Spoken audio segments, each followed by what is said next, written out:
Hay nombres que el mundo intenta olvidar, nombres que no aparecen en películas de ficción, sino en archivos policiales cubiertos de polvo y silencio. Uno de esos nombres es Edward Gein. Dicen que lo más aterrador del ser humano no es lo que muestra, sino lo que esconde. A lo largo de la historia, detrás de puertas cerradas, en pequeñas ciudades o en grandes metrópolis, han ocurrido hechos tan oscuros que desafían toda lógica. Asesinos que caminaban entre nosotros con una sonrisa, familias que desaparecieron sin dejar rastro, experimentos olvidados por la moral y tragedias que nunca debieron repetirse. Pero lo hicieron. Este no es un cuento ni una leyenda urbana. Todo lo que estás por escuchar sucedió. Es real. Forma parte de ese lado de la humanidad que todos intentan ignorar, pero que sigue ahí, acechando en el silencio, esperando ser recordado. Así que apaga las luces, ajusta el volumen y prepárate, porque una vez que escuches esta historia, ya no volverás a ver al mundo de la misma manera. Edward Theodore Gein. El hombre que, sin imaginarlo, inspiraría a los monstruos más aterradores del cine. Norman Bates, Leatherface, Buffalo Bill. Pero esta no es una película, esto es real. Lo que los agentes del condado de Plainfield encontraron aquella noche en 1957 no era una escena de crimen, era algo distinto, algo que parecía salido de una pesadilla. Dentro de aquella granja silenciosa había objetos imposibles de describir con palabras simples, objetos hechos con partes humanas, cuidadosamente transformados en lámparas, sillas, máscaras. El autor de todo aquello tenía nombre. Se llamaba Edward Theodore Gein. Y su historia no es solo la de un asesino. Es la historia de un hombre moldeado por el aislamiento, la obsesión religiosa y el amor enfermizo hacia una madre que nunca lo dejó, ni siquiera después de muerta. Hoy conocerás la verdadera historia y el final del hombre que inspiró Psycho, la masacre de Texas y el silencio de los inocentes. Edward Gein nació el 27 de agosto de 1906 en La Crosse, Wisconsin. Su infancia estuvo marcada por dos figuras: un padre alcohólico y débil, incapaz de enfrentarse al mundo; una madre fanática, autoritaria y obsesionada con la pureza, Augusta Gein. Augusta despreciaba a todo el mundo. Le decía a sus hijos que el mundo estaba lleno de pecado, especialmente las mujeres, a quienes llamaba instrumentos del diablo. Prohibía amistades, prohibía juegos, prohibía sonreír demasiado. Todo era pecado. La familia se mudó a una granja aislada, donde Ed creció sin amigos, sin televisión, sin contacto con nadie más que su madre. Soledad, muerte y obsesión. En 1940, su padre murió por una enfermedad relacionada con el alcohol. 4 años después, su hermano Henry murió misteriosamente durante un incendio en los campos. Muchos sospechan que Ed pudo estar involucrado, pero nunca se demostró. La única figura que le quedaba era su madre. Pero en 1945, Augusta sufrió un derrame cerebral y murió. Ese día algo se rompió dentro de Ed. Selló su habitación, dejó intactas sus cosas y convirtió el resto de la casa en un santuario de decadencia, sin nadie que le dijera qué era pecado y qué no. Ed empezó a crear sus propias reglas. En el pueblo lo conocían como un hombre tímido pero servicial. Cuidaba niños, reparaba objetos, ayudaba a los vecinos. Pero en esa soledad comenzó su descenso. Ed visitaba cementerios de madrugada, desenterraba cuerpos de mujeres que se parecían a su madre, no para dañarlas, sino para tener compañía, según sus propias palabras.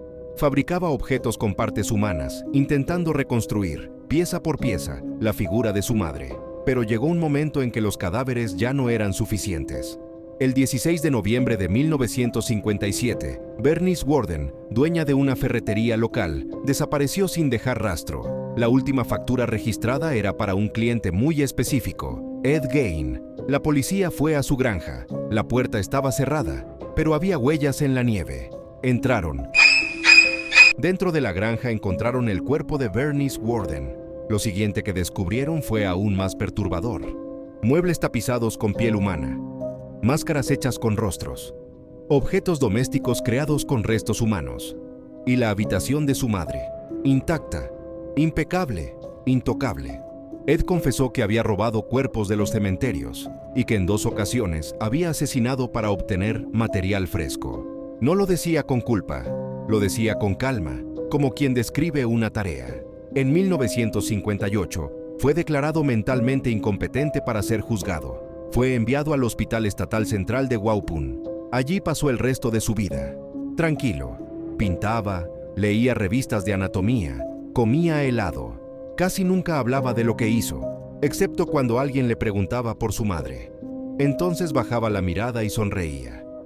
El final y el legado oscuro.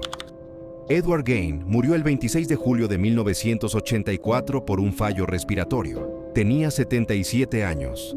Fue enterrado junto a su madre, en el cementerio que él mismo solía profanar. Con los años, su tumba fue vandalizada. Su nombre fue robado de la lápida. Su historia inspiró a Norman Bates en Psicosis, Leatherface en La Masacre de Texas y Buffalo Bill en El Silencio de los Inocentes. Hoy, su granja ya no existe. Fue quemada por completo, como si el pueblo quisiera borrar su recuerdo. Pero su historia sigue viva, como un recordatorio de hasta dónde puede llegar la mente humana cuando el horror no está afuera, sino adentro. Muchos piensan que cuando arrestaron a Edward Gain, la historia terminó, que con él los horrores también fueron encerrados. Pero no, lo más perturbador no es lo que hizo, sino lo que dejó atrás. Tras su detención, la granja quedó en silencio. Nadie quería entrar, nadie quería mirar. Y aún así, hubo quienes juraron ver una luz encendida en la ventana donde él dormía cada noche, como si alguien aún caminara dentro. Los objetos que la policía encontró fueron destruidos, o eso dijeron, porque algunos desaparecieron sin explicación.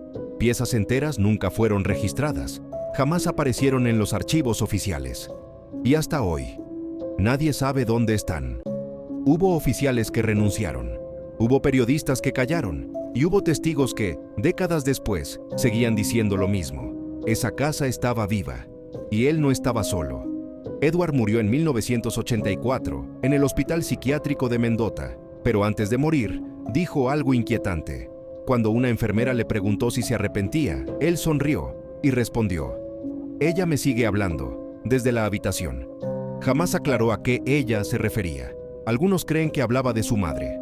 Otros, que no hablaba de alguien vivo. Su tumba fue profanada años después. La lápida desapareció. El lugar quedó marcado solo por tierra removida y un silencio pesado, como si el mundo no pudiera decidir si olvidarlo o temer que regrese. ¿Y la granja? Alguien la incendió en la noche. El fuego iluminó el cielo de Plainfield. Pero entre las llamas, varios testigos dijeron haber visto una figura dentro, quieto, observando, como si no quisiera salir, como si nunca se hubiera ido. Hoy, donde estuvo esa casa, solo queda un campo vacío. Pero si pasas de noche, cuando la niebla cae y la luna se esconde, dicen que aún se pueden ver dos cosas: una luz en medio de la nada y una silueta, mirando por la ventana. Y esa es la razón por la que esta historia no termina con su muerte. Porque no se trata de un hombre, se trata de lo que despierta. Cuando el amor, la soledad y la locura se mezclan en el lugar equivocado.